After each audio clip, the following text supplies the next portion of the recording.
명절이 다가오고 또 아주 긴 휴가로 인해서 우리를 손짓하는 것들이 많은데 여러분들이 그런 모든 걸 뿌리치고 하나님 앞에 나아온 거 진심으로 환영하고 축복합니다. 하나님께서 그런 여러분들을 기억하시고 또 새롭게 주실 줄로 믿습니다.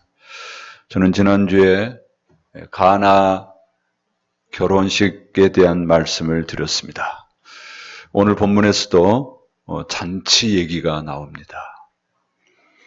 지난주에 예수님이 결혼식 잔치에 손님으로 참석했는데 오늘은 잔치에 대한 비유를 직접적으로 말씀하십니다. 그때는 어느 안식일이었습니다. 장소는 한 바리새인의 집입니다. 이 바리새인은 바리새인의 지도자라고 했네요. 거기에 많은 율법사, 서기관, 그리고 또 다른 바리새인들이 있었습니다.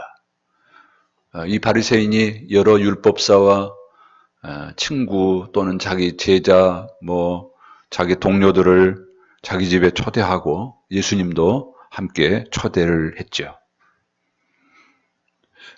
성경을 보면 바리새인이 굉장히 나쁜 사람처럼 보이죠? 예. 그런데 그들 가운데도 분명히 신실한 사람이 있습니다. 그리고 사실 기독교회의 역사를 살펴보면 그 당시 바리새인들보다 더 훌륭한 종교인들은 없습니다. 예수님이 활동할 당시에 오늘날 교파로 따지면 4개의 교파가 있어요. 어떤 사람들이냐면 첫째로 사두개인들이 있습니다. 사두개인, 사두개파 그러죠. 이 사람들은 사독 제사장의 후예들입니다. 이 사람들은 그 당시 이 국회, 오늘날 국회라고 말하죠. 산헤드린의 어떤 회원들이 많았죠. 그러니까 이 사람들은 사회의 귀족층입니다.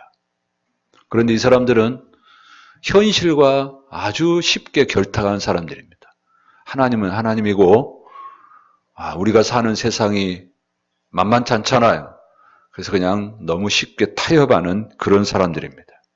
그래서 이 사람들은 헬라 문화를 쉽게 받아들여가지고 부자도 많고 적당히 세상에 타협하면서 살아가는 사람들입니다. 모세의 오경만 믿습니다. 부활을 믿지 않았던 사람들입니다. 또 한 종류 사람은 열심당, 셀롯당이라고도 말하죠. 이 사람들은 로마 정권에 반대한 아주 열렬한 극렬주의자입니다. 악을 보면 못 참습니다. 가서 들이받아야 되고, 그래서 나라를 위해서, 주님을 위해서 내 몸 한번 바치리라. 그리고 이렇게 불의와 싸우는 그런 사람들입니다. 이들이 가면 늘 분란이 일어나요. 또 한 종류 사람은 SNF라고 그럽니다. 또 다른 말로 이 사람들을 쿰랑 공동체라고 얘기합니다. 이 사람들 어떤 사람들이냐면 신앙생활을 하려고 하는데 세상이 너무 악하고 더럽잖아요. 그걸 볼 때마다 짜증나는 거예요. 그러니까 어떻게 해요? 세상을 떠납니다. 그리고 산으로 깊이 들어가서 우리들끼리 마음 맞는 우리들끼리 기도 많이 하는 우리들끼리 살자. 그래서 세상과 담을 쌓고 자기들끼리 사는 사람들입니다. 이 사람들을 SNF파 또는 쿰란 공동체 사람들이라고 말합니다. 이 세 종류 사람 보니까 이 사람들의 신앙이 대단합니까? 어떻습니까?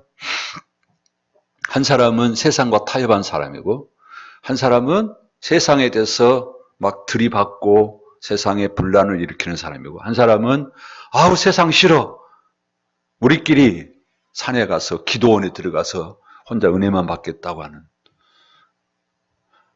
여러분 마음에 드는 종파가 없죠?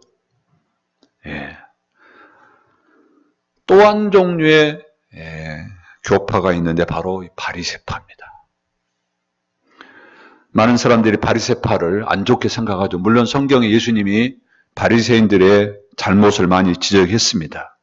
그런데요, 제가 볼 때는 예수님 당시 1세기에 기독교 교파 가운데 가장 건전하고 가장 훌륭한 사람이 바리새인들입니다. 그들은 율법을 준수한 사람들이고 하나님을 사랑했던 사람들입니다.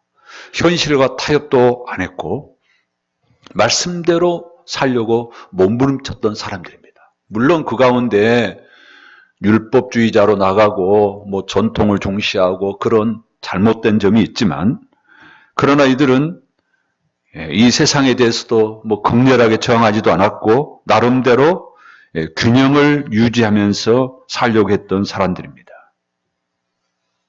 니고데모도 바로 바리새인이었고 또 그가 나중에 예수를 믿었죠.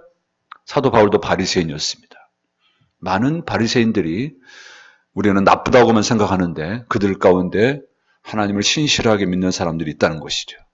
우리의 편견을 버려야 합니다. 예수님은 이 바리새인 집에서 여러 바리새인들과 율법 교사와 함께 식사를 하셨습니다. 예수님은 식사하시면서 거기에 있는 여러 사람들과 대화를 나누셨고 또 가르침을 주셨습니다.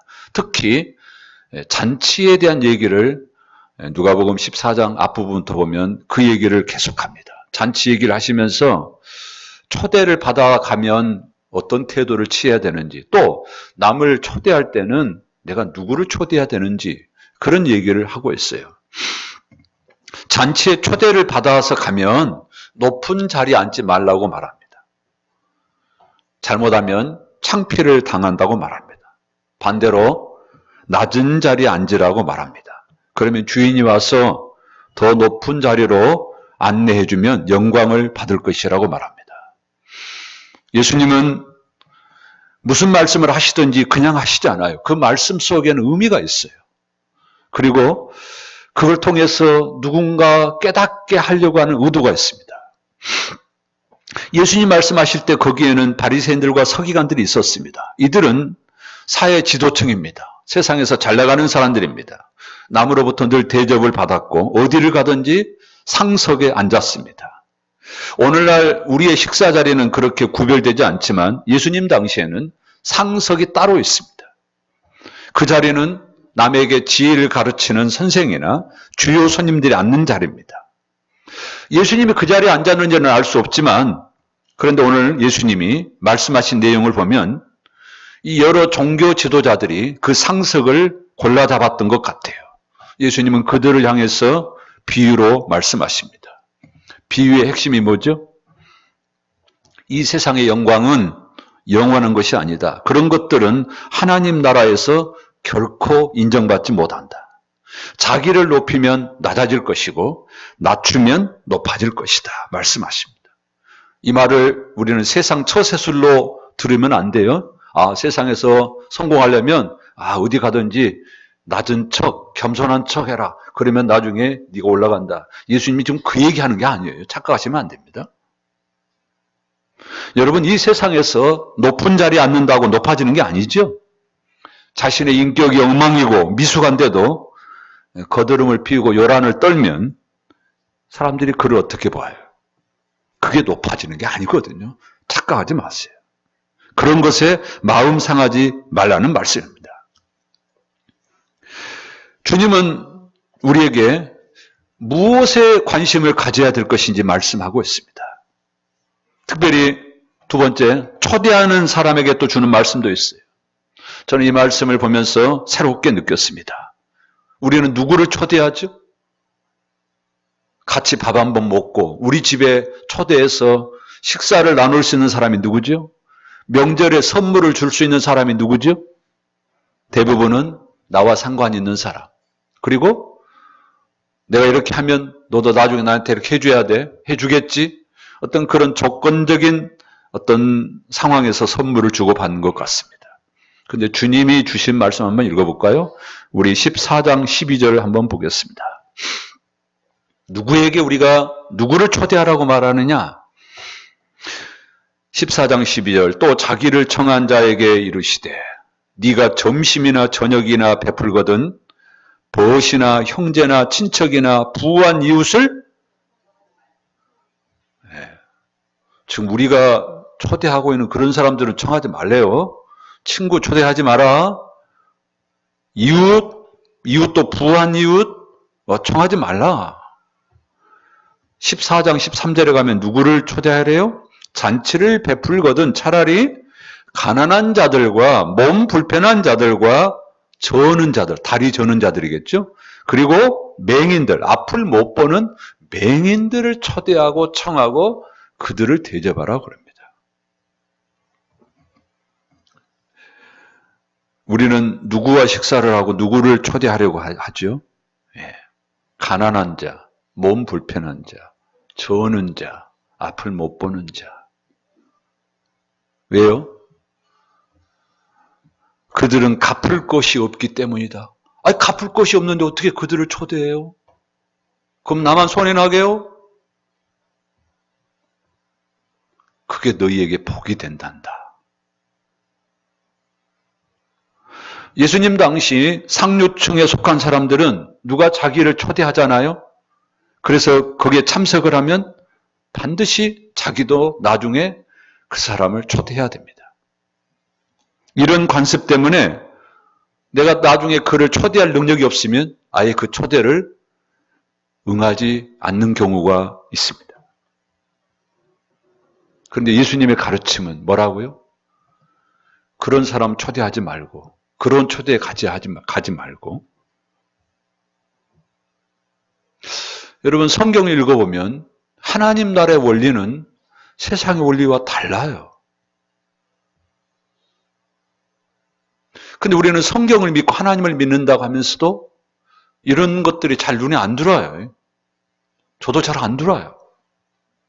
오늘 새롭게 느껴져서 이 말씀을 보면서 아는 말씀이지만 다시 묵상하면서 야, 내가 지금 뭐 하고 있는 거야? 하나님의 나라 원리는 끼리끼리 주고받으려고, 내가 줬으니까 나중에 받으려고, 그런 초대? 그게 아니래네요. 조건 없는 섬김, 대가를 바라지 않는 섬김, 나의 친구, 나의 이웃을, 부한 이웃을 초대하는 게 아니라 사회적으로 신분이 낮고 나중에 내가 저 사람으로부터 아무런 되돌림을, 다시 그 사람으로부터 도움을 얻을 수 없는 그런 사람을 섬기래.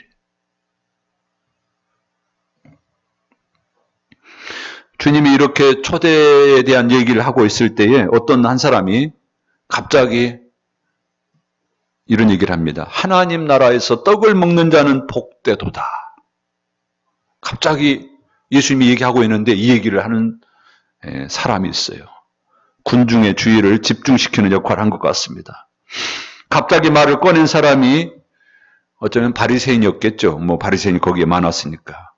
이 사람이 무슨 의도로 얘기했는지 잘 모르겠어요. 하나님 나라에서 떡을 먹는 자는 복되도다. 이 말이 어떻게 들립니까?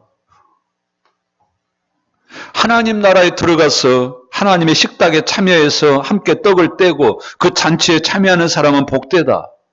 이런 의미로 했다면 그건 참 옳은 얘기입니다. 저도 그렇게 들렸습니다. 주님도요, 이 사람의 말이 일면 긍정을 하신 것 같습니다. 그리고 나서 오늘 우리가 읽었던 잔치 비유에 대한 말씀을 하십니다. 이 비유의 내용은 우리 이미 읽었지만 간략하면 이렇습니다. 어떤 사람이 많은 사람을 자기 집에 초대를 했습니다. 초대를 하고 잔치를 완전히 준비한 다음에 다시 이전에 초대했던 사람들을 다시 초대를 했습니다. 그런데 이상하게도 약속인 한 듯이 이전에 초대받던 모든 사람들이 안 오겠다는 겁니다. 핑계가 있어요. 나는 밭을 샀는데 밭에 나가봐야 되겠다는 거예요. 분명히 밭을 사기 전에 신중하게 생각하고 그리고 밭을 샀을 것인데, 그리고 밭이라고 하는 것은 내버려 두면 변하는 게 아니잖아요. 그런데도 초대를 거절하고 안 와요. 두 번째는 소 5결이 10마리를 샀는데 소를 시험하러 가야겠대요. 그리고 초대를 거절합니다. 이미 소를 시험을 하고 샀을 것인데 이것도 핑계죠. 세 번째 사람은 나는 장가 갔으니까 못 오겠다고 그럽니다. 자기 부인을 못 데리고 가서 그랬는지. 그럴 것 같으면 처음부터 거절했어야 될 텐데 오겠다고 해놓고 막상 잔치가 벌어졌는데 모두 안 오겠다는 겁니다.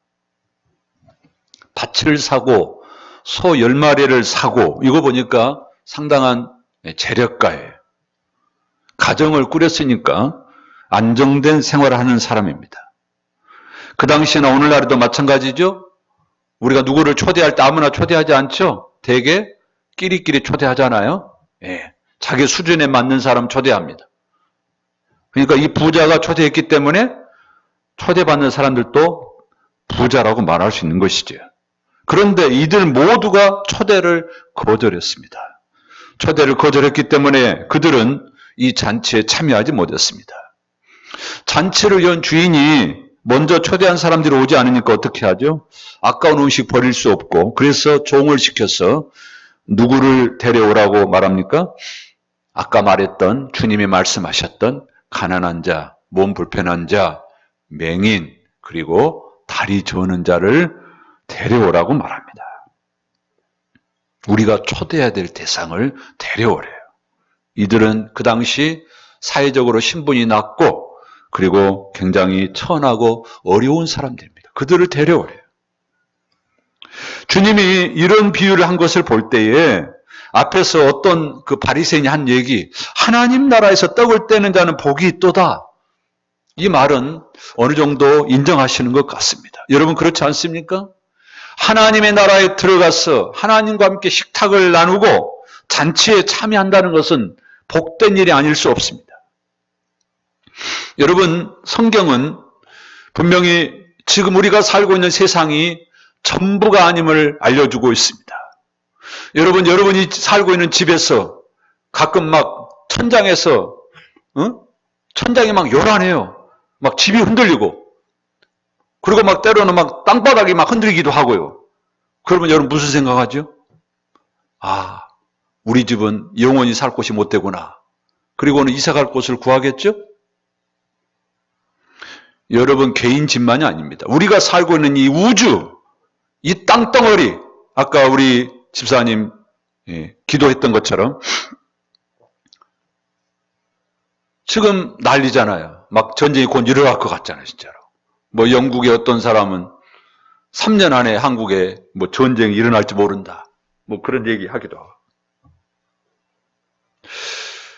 여러분, 우리 주변에 이런 문제뿐만 아니라 뭐 매일 지진이 일어나고 또 곳곳에 전쟁과 테러, 화산 폭발, 우리는 이런 일들을 매일 보고 경험하고 있습니다. 여러분 이런 걸 보면서 무슨 생각하십니까? 이 세상이 영원할 것 같습니까? 성경은 이 세상은 영원하지 않다 그랬어요. 하나님은 이 나라가 아닌, 이 세상이 아닌 하나님의 나라를 예비하신다 그렇게 말씀하십니다. 그 나라가 어떤 나라죠? 요한계시록 21장 이렇게 얘기합니다. 내가 들으니 보좌에서 큰 음성이 나서 이르되 보라 하나님의 장막이 사람들과 함께 있음에 하나님이 그들과 함께 계시리니 그들은 하나님의 백성이 되고 하나님은 친히 그들과 함께 계셔서 모든 눈물을 그 눈에서 닦아주시니 다시는 사망이 없고 애통하는 것이나 곡하는 것이나 아픈 것이 다시 있지 아니하리니 처음 것들이 다 지나갔음이러라. 이 나라에 참여한 자들은 복이 있다. 물론 하나님의 나라를 물질적인 개념으로만 이해해서는 안 될 것입니다. 로마서 14장 17절 하나님의 나라는 먹는 것과 마시는 것이 아니고 오직 성령 안에서 의와 평강과 희락이라. 여러분 하나님의 나라는 먹고 마시는 것이 아니라고 그랬어요. 그 나라는 의와 평강과 희락이라. 그리고 이 의와 평강과 희락은 성령 안에서 이루어지는 것이라고 강조하고 있습니다. 사실 신앙의 세계는 영적인 면이 강하죠. 돈으로 이 세상 권력과 명예로 지식과 정보로 얻을 수 없는 그 많은 은혜와 평강과 감격이 있습니다. 그것이 곧 의와 평강 희락 아니겠어요? 그런데요, 성경을 읽어보면, 그리고 최근에 나온 신학자들의 책을 읽어보면요, 하나님의 나라, 그 나라가 어떤 나라죠? 우리는 옛날 하나님의 나라 그러면 죽으면 며칠 후 가는 천국, 이것만 생각을 하죠. 우리는 그렇게 많이 배워왔어요. 그리고 그 천국은 어떤 곳이에요? 이 세상과는 아무런 상관이 없는 곳이에요. 근데 저도 제가 한번 설교할 때 말씀을 드렸습니다만, 새하늘과 새 땅, 하나님의 나라는 이 세상과 상관없는 곳이 아닌 게 아니에요. 이 땅에 있는 많은 것들이 새하늘과 새 땅에 편입될 것이라고 말합니다. 물론 이 모습 그대로 편입되는 것은 아니겠죠. 어떤 변화가 있겠지만 우리가 이 땅에 살아가고 있는 하나님의 자녀로서 연습하고 어떤 것을 개발해 가고 있는 많은 것들이 새하늘과 새 땅에 편입될 것이라고 말합니다. 그 이유가 있습니다. 우리가 요한계시록에서 살펴봤지만 요한계시록에 거기서도 천국에서 뭐가 있어요? 예배가 있죠? 우리가 여기서 지금 예배를 연습하잖아요. 천국에서도 예배가 있습니다. 또요. 오늘날 하나님은 크리스찬에게 뭘 명령했어요? 문화 명령이라는 얘기 들어보셨죠? 우리는 이 땅을 살아가면서 이 세상 내가 있는 뭐 직장 아니면 학교, 사회 곳곳에서 하나님의 사람으로 이 세상을 하나님의 문화로 바꾸어야 될 그런 사명을 갖고 살아가고 있습니다. 그래서 여러분은 여러분의 몸담고 있는 그 현장에서 이 하나님의 거룩한 문화를 위해서 예를 많이 쓰고 있잖아요. 그런데요, 내가 그렇게 애쓰고 이 세상의 수많은 교회가, 수많은 크리스찬이 이런 건전한 문화 명령을 준수하기 위해서 그렇게 노력을 하고 애를 썼는데요. 근데요, 주님이 오실 때, 세상이 끝이 올 때, 우리가 그동안 그렇게 애쓰고 수고한 것이 물거품이야. 아무런 의미가 없어요. 그럼 우리가 이 땅에서 이렇게 노력할 필요가 뭐가 있어요? 하나님을 왜 명령하셨겠어요? 이해가 되시나요? 그렇습니다. 새하늘과 새 땅은 지금 우리가 행하고 있는, 우리가 살고 있는 것과 전혀 무관하지 않다는 거예요. 분명히 많은 부분이 갱신이 되고 새롭게 변화돼서 거기에 편입될 것이라는 말씀이죠. 그래서요, 하나님의 나라에서 떡을 먹는 자는 복되도다, 그 말에 대해서 예수님도 일면 반대하지 않은 것 같습니다. 그러나 그 나라가 떡만 먹는 건 아니겠죠? 17절에 종들이 하는 말을 한번 들어보시죠. 야, 이 주인이 잔치를 배설하고 종들에게 나가서 얘기하라고 합니다. 뭐라고 얘기하래요? 오소서, 모든 것이 준비되었나이다. 모든 것이 준비되었나이다. 여러분, 하나님의 나라에는 모든 것이 풍성하게 준비되어 있다는 사실 아십니까? 그 나라에는 의와 평강과 희락이 있다고 그랬어요. 그것뿐이겠어요. 이 나라에는 여러분들이 목말라 하는 영생이 있습니다. 이 나라에는 여러분들이 원하는 평화가 있습니다. 그 나라에는 넘치는 사랑이 있습니다. 그 나라의 주인은 예수 그리스도이십니다. 그분은 이렇게 말합니다. 오십시오. 여러분들이 원하는 모든 것이 이 나라에 준비되어 있습니다. 오셔서 누리십시오. 경험하십시오. 맛보십시오. 주님은 오늘 저와 여러분을 그 자리로 초대하고 있습니다. 와라. 와서 맛보라. 와서 경험하라. 그래요. 우리가 겸손하게 주님 맞습니다. 저에게는 영생이 필요합니다. 저에게는 평화가 필요합니다. 저에게는 의와 기쁨이 필요합니다. 사랑이 필요합니다. 주님께로 갑니다. 저를 긍휼히 여겨주세요. 우리가 그렇게 겸손히 주님께로 나아가면 주께서 우리에게 놀라운 은혜를 베풀어 주실 줄로 믿습니다. 그런데요, 이 모든 것을 우리가 언제 누려요? 언제 누려요? 우리는 언제 하나님의 나라에 들어가는 거죠? 제가 이런 설교를 수없이 했어요. 그런데도 나중에 개인적으로 물어보면 또 몰라. 답답할 때가 있어요. 안 듣는 건지 못 듣는 건지. 여러분, 하나님의 나라가 언제 이루어져요? 하나님의 나라는 죽은 다음에 들어가는 것이 아닙니다. 그때도 물론 하나님의 나라의 개념이 있긴 있어요. 성경을 읽어보면 우리 중에 많은 사람들은 이미 하나님의 나라에 들어가 있습니다. 이미 하나님의 나라의 능력을 맛보고 있습니다. 그걸 경험하고 있으면 아멘 해보십시오. 여러분, 하나님의 나라의 능력을 맛보고 있나요? 경험하고 있나요? 아니면 우리는 이 땅에서 맛볼 수 없고 죽은 다음에만 경험하는 것인가요? 예수님 이런 말씀했어요. 회개하라, 천국이 가까이 왔느니라. 예수님이 이 말씀을 하신 지 2000년이라고 하는 세월이 흘렀습니다. 그럼 아직까지 천국이 왔을까요? 안 왔을까요? 예수님 이 말씀 하셨는데 천국이 가까이 왔다. 예수님 이 말씀을 하셨는데 지금 2000년 세월이 흘렀어요. 왔겠어요? 안 왔겠어요? 이미 천국은 왔습니다. 그래서 여기 로마서 14장 17절도 보면 의와 평강과 희락을 언제 얻는다고요? 앞으로 얻을 것이다가 아니에요. 영어 성경 보세요. 이제 현재형을 써놨어요. 하나님의 나라는 지금 있는 거다. 지금 경험하는 거다. 예수 믿는 것과 동시에 경험하는 거다. 갈라디아서 5장 22절에 성령의 9가지 열매가 나옵니다. 사랑, 희락, 화평, 오래 참음, 충성, 온유, 절제, 이런 많은 열매들 언제 경험해요? 천국 가가지고요? 예수 믿고 예수님 우리 안에 거하시면, 성령이 우리 안에 거하시기에 그런 사랑과 기쁨과 평안과 충성과 온유와 절제와 이런 능력 경험한다. 여러분, 신앙생활을 이론적으로 관념적으로 하지 마시길 바랍니다. 이게 실제라네. 하나님의 나라가 실제래. 의식이 아니고요. 그런 은혜를 여러분들이 실제로 누릴 수 있기를 바랍니다.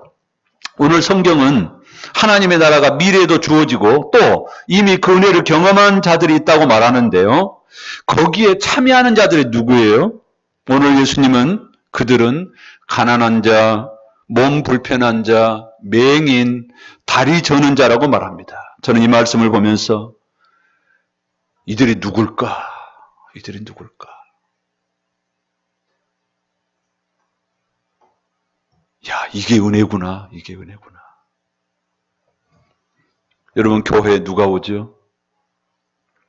본인이 똑똑하고 잘났다고 하는 사람은 오지 않습니다. 내가 뭐가 아쉬워서 교회 가냐? 교회는 찌질이들이 가는 곳이야.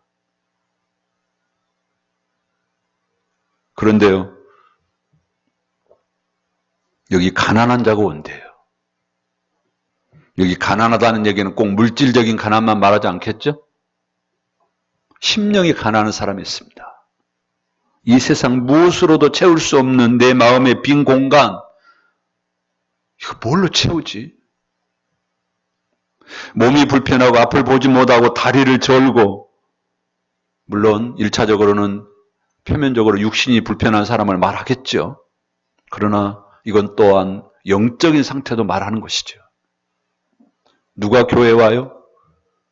가난한 사람, 몸 불편한 사람, 앞을 못 보는 사람, 저는 사람, 이 사람들이 잔치에 왔대요. 이들이 누구예요? 저와 여러분 맞습니까?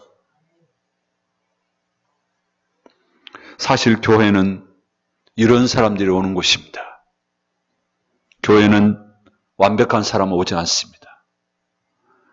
교회는 문제를 가진 사람들이 오는 곳입니다. 그래서 교회가 왜 그런다냐? 그런 질문은 잘못입니다. 교회는 본래 문제가 많은 사람들이 오기 때문에 교회는 문제가 있을 수밖에 없습니다. 송명희 시인이, 그분이 뇌성마비잖아요. 참소경이라고 하는 시를 썼습니다. 참 소경이 누군가? 세상을 못 보는 사람인가? 아니라 주님을 못 보는 사람 아닌가? 안진뱅이가 누군가? 이 땅을 못 걷는 사람인가? 아니라 주님께 못 가는 사람 아닌가? 참 병신이 누군가? 세상을 모르는 사람인가? 아니야. 주님을 모르는 사람이 병신이야. 벙어리가 누군가? 유창이 말 못하는 사람인가? 아니라 기도를 못하는 사람 아닌가? 참 죄인이 누군가? 자귀죄 슬퍼하는 사람인가? 아니라 자기죄 모르는 사람 아닌가? 이런 시를 썼어요. 이 말 이해가 되시나요? 여러분, 내가 문제가 많아요. 주님 고쳐주세요. 제 마음을 새롭게 해주세요. 이런 마음으로 주님께 오는 사람이 있고요. 반대로 나는 문제가 없다. 교회는 마음 약한 사람들이 가는 곳이다. 그러면서 자신을 믿고 돈과 세상의 권력을 믿고 살아가는 사람들이 있습니다. 누가 소경이고 누가 병신인가요?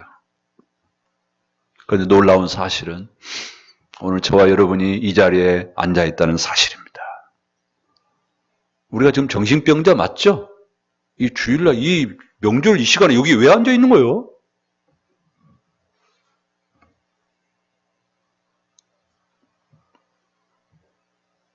지금 우리는 하나님의 나라 안에 들어와 있습니다. 우리는 그 잔치를 지금 여기서 조금씩 맛보고 있습니다. 그러나 주님이 오시는 날 그 기쁨과 영광을 더욱 충만히 경험하게 될 것입니다. 이게 은혜가 아니고 무엇이냐 이것입니다. 어떻게 나 같은 것이, 어떻게 이 절름발이 병신과 같은 것이, 앞을 못 보는 자가 어떻게 이 자리에 와 있을 수 있죠? 오늘 이 사회적으로 신분이 낮고 힘들고 어려움에 처한 자가 어떻게 잔치에 올 수 있게 되었습니까? 오늘 본문에는 주님의 명령에 수종드는 종들이 있었다고 얘기합니다. 이 주님의 요청에 순종하는, 수고하는 사람들의 아름다운 모습이 오늘 본문에 기록되어 있습니다. 17절에 보면 큰 잔치를 배설하고 종들을 보냈습니다. 그래서 종들이 가요. 한 번만 가나요? 맨 처음 초청장을 줄 때 가고, 그 다음에 잔치가 열렸으니까 또 다시 찾아갑니다. 안 온다고 하니까 또 다른 사람을 찾아갑니다. 나중에 오는 사람들을 보니까 누가 와요? 멀쩡한 사람이 온 게 아니야. 잘 걷지를 못해요. 앞을 못 봐요. 어떻게 데려와요? 때로는 업고 와야 되고, 때로는 서서히 말동무가 돼가지고 데리고 오는 거예요. 한 영혼이 천국 잔치 오기까지 이들의 수고와 헌신이 얼마나 중요하다는 것을 오늘 본문은 말씀하고 있습니다. 우리가 한 영혼을 예수 믿게 하고 그가 스스로 자립해서 홀로 신앙생활 하기까지 우리의 많은 수고 헌신이 필요합니다. 어떤 때는 아이 같아. 말을 들을 것 같은데 뺀들뺀들 말 안 듣잖아요. 그런데요, 전화를 해야 돼요. 때로는 데리러 가야 되고, 그렇게 해서 섬기고 아낌없이 사랑을 부어줄 때 나중에서야 그때서야 깨닫는 거야. 아이고, 저놈이 언제나 깨달을까. 포기할 수도 없고. 본문에서 이 가난한 자, 몸 불편한 자, 맹인, 저는 자를 데려왔는데 오늘 성경 읽어보니까 아직도 자리가 비어 있어요. 그래서 주인이 다시 부탁합니다. 길과 산 울타리로 나가서 사람을 강권하여 데려다가 내 집을 채우라. 잔치를 배설한 주인은 마련된 연회색이 채워지기를 원하고 있죠. 그래서 사람들을 데려다가 강권해서 집을 채우라고 말합니다. 여기 강권, 그건 강요와 좀 다르죠. 강권하라는 말은 멱살 잡아서 끌고 오라는 얘기가 아니에요. 정성을 다해서 상대방의 인격 앞에 호소를 하고, 때로는 그의 지식과 감정과 의지에 호소를 해서 데려라는 얘기지. 사랑하는 성도 여러분, 여러분들은 왜 예수를 믿습니까? 우리 주변에 수많은 사람들이 매일 운명을 달리하고 있습니다. 사고로, 병으로 죽어가고 있습니다. 그런데 우리는 오늘 이렇게 건재하고 있습니다. 하나님이 왜 우리를 이렇게 건강하게 두셨을까요? 그 이유를 찾아보시길 바랍니다. 저는 그것 중에 하나가 바로 우리를 통해서 우리 주변의 사람들을 감동시키고 수많은 영혼들을 주께로 인도하기 위해서라고 믿습니다. 나 혼자 은혜 받고 나 혼자만 신앙생활 하는 것으로 만족하는 것은 결코 옳지 않습니다. 그런 분들은 빨리 천국 가셔야 됩니다. 천국보다 더 은혜로운 곳이 없어요. 은혜만 꿈꾸는 사람들은 빨리 천국 가셔야 됩니다. 주님이 우리를 이 땅에 두신 것은 우리를 통해서 아직도 연약한 가운데 있는 수많은 영혼들에게 복음을 증거하고 그들을 천국 잔치로 인도하기 위함입니다. 혼자 하다 보면 힘도 빠지고 또 잊어버릴 수 있으니까 이런 운동을 같이 해보려고 때로는 교회가 우리 같이 한번 그런 영혼들을 전도해 볼까 그런 생각을 가지고 여러 가지 행사를 하는 것이죠. 우리 교회도 연초에 태신자를 작정하고 그래도 금년에 내가 한 영혼이라도 주께로 인도했으면 좋겠다는 생각을 가지고 기도해 왔습니다. 올해가 다 가기 전에 우리가 많이도 말고 한 영혼 전도할 수 없을까요? 우리는 평생 동안 얼마나 많은 사람들을 전도할 수 있었을까요? 한 사람이 한 영혼을 주께로 인도할 수 없을까? 이런 생각을 해봅니다. 여러분, 우리 주변에요, 사람들이요, 우리를 기다리고 있어요. 여러분, 그런 얘기 들어보셨나요? 가기는 가야 되겠는데. 뭘 기다리는 거예요? 어떤 기회가 없는 거예요. 어떤 전환점이 있으면 좋겠는데, 가고 싶은데 혼자 나오기는 어렵고, 우리를 기다리고 있는 거예요. 바로 하나님께서 그런 영혼들을 건져내시려고 우리에게 이런 기회를 주시지 않는가 생각이 됩니다. 한번 물어보겠습니다. 여러분은 하나님을 믿으시나요? 하나님을 믿는 게 좋습니까? 다시 대답을 정확하게 해봐요. 여러분은 하나님을 믿으시나요? 믿는 게 좋은가요? 진짜로 좋아요? 근데 왜 대답이? 근데 왜 그 좋은 것을 어떻게 혼자만 갖고 있나요? 좋다며. 안 좋아요? 만일 여러분들이 하나님을 믿지 않는다면 전도할 필요가 없습니다. 전도해서도 안 됩니다. 나도 믿지 않는데 뭘 어떻게 전도한다는 거예요? 그런 사람들은 전도하러 나가기 전에 오늘 본문에 말한 것처럼 와라. 나에게로 와라. 먼저 잔치에 참여하셔서 주님을 만나고 주님이 주시는 은혜와 평강과 기쁨을 경험하셔야 됩니다. 그러지 않고 어떻게 나가서 전하겠어요? 오소서 모든 것이 준비되었나이다. 그 주님이 우리에게 예비해 놓으신 것을 먼저 내가 경험하고 맛보고 그리고 나서 나중에 야, 나도 몰랐는데 교회가 이런 게 있어. 교회 그냥 가서 예배 드리는 게 아니야. 예수 믿고 신앙생활 해보니까 이런 게 있어. 너 나 알지? 내가 옛날에 어떻게 사는지 알지? 내가 좀 변한 거 아니냐? 이게 있냐고요, 우리에게.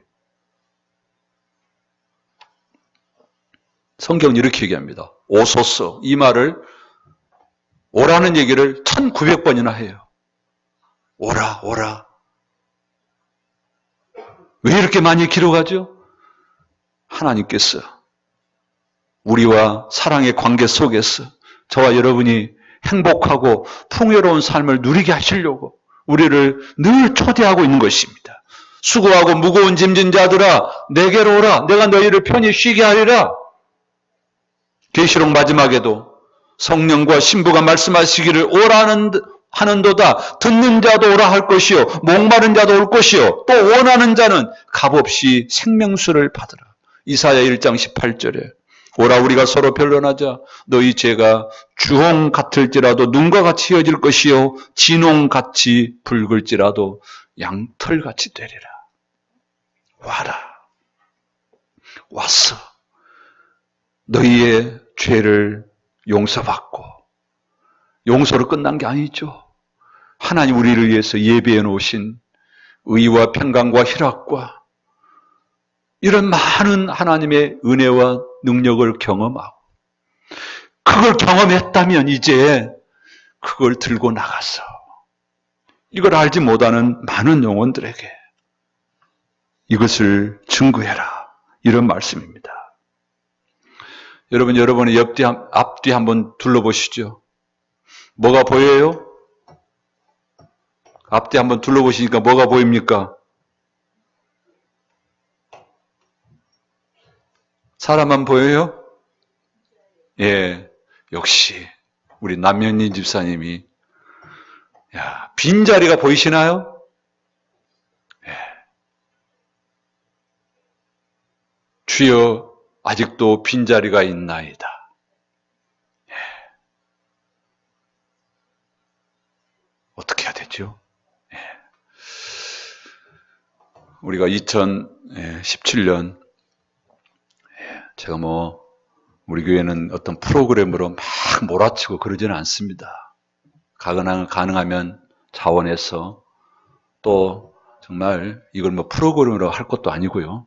가능하면 자원해서 하지만 그래도 교회가 이렇게 행사를 할 때 우리가 조금 더 관심을 가지고 하면 함께 서로 하다 보면 힘이 나기도 하고요.